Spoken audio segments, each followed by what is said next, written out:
हमारे साथ है बिंदर गुप्ता जी। सर, मैं विधानसभा में आपके घूम रहा हूँ, लोग आपको मुख्यमंत्री की आपसे अपेक्षा लगा रहे हैं। क्या कहना चाहेंगे, क्या शुभकामनाएं देना चाहेंगे अपने विधानसभा के वासियों के लिए? क्या रूपरेखा, क्या रणनीति बनाई है इस बार दिल्ली चुनाव को लेकर? देखिए, लोगों का प्यार है और अपने बच्चे को तो सब चाहते हैं वो आगे आए सबसे। तो मैं तो अपनी जनता का बच्चा ही हूँ, बच्चे के समान ही हूँ।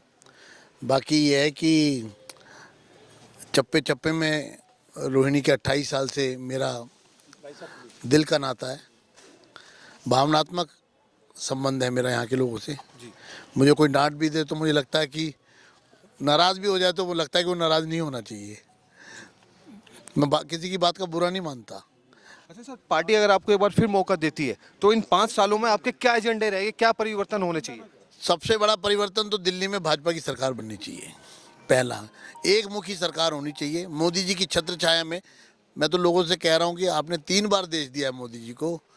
दिल्ली वालों, एक बार अपनी खातिर दिल्ली भी तो मोदी जी को सौंप कर देखो।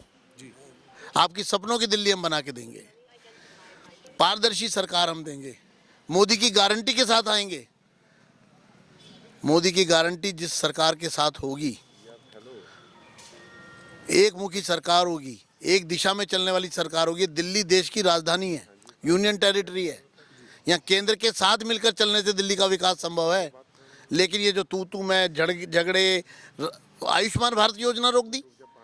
पूरे देश के 70+ के जो बुजुर्ग हैं उनकी जिम्मेदारी मोदी जी ने ले ली कि इनके इलाज की, इनकी तकलीफ की कोई भी एक साल में मैं 5 लाख रुपए हर साल खर्च करूंगा, प्राइवेट अस्पताल में कराएं।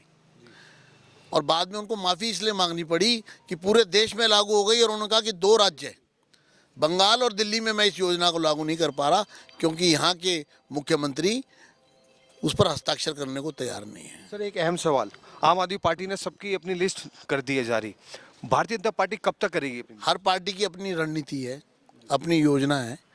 और सवाल तो ये है कि आम आदमी पार्टी के अंदर जो सूची आई है उसमें वो लोग भी है जो रंगदारी का काम करते हैं। अब वो उनकी जगह उनकी पत्नी को दे दीजिए, मतलब विधायक रंगदारी में जेल में है।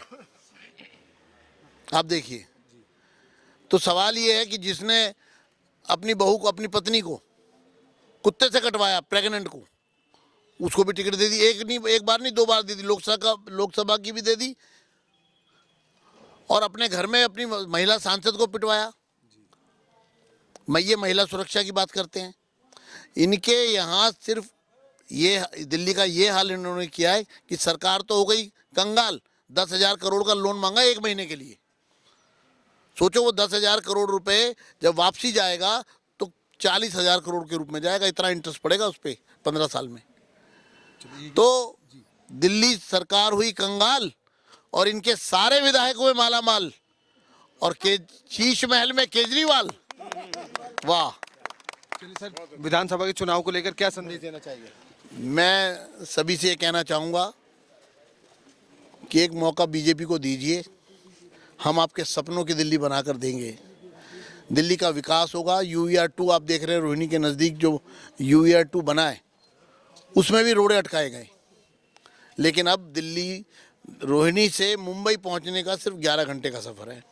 आप 37 सेक्टर से UER2 पे चढ़ो और सीधा नॉन स्टॉप, बिना सिग्नल के, बिना किसी हाईवे।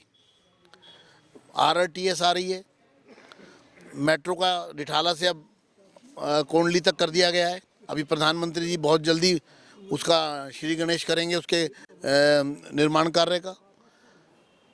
एक के बाद एक केंद्र सरकार ने दिल्ली के विकास के लिए हर साल लगभग 1 लाख करोड़ रुपया खर्च कर रही है भारत सरकार। और दिल्ली की सरकार सिर्फ एक ही काम करती है, उन कामों में रोड़े अटकाने के। दिल्ली पानीपत, दिल्ली मेरठ, दिल्ली अलवर की RRTS जो आ रही है वो दिल्ली के पूरे स्वरूप को बदल देगी, दिल्ली को एकदम अपग्रेड करेगी।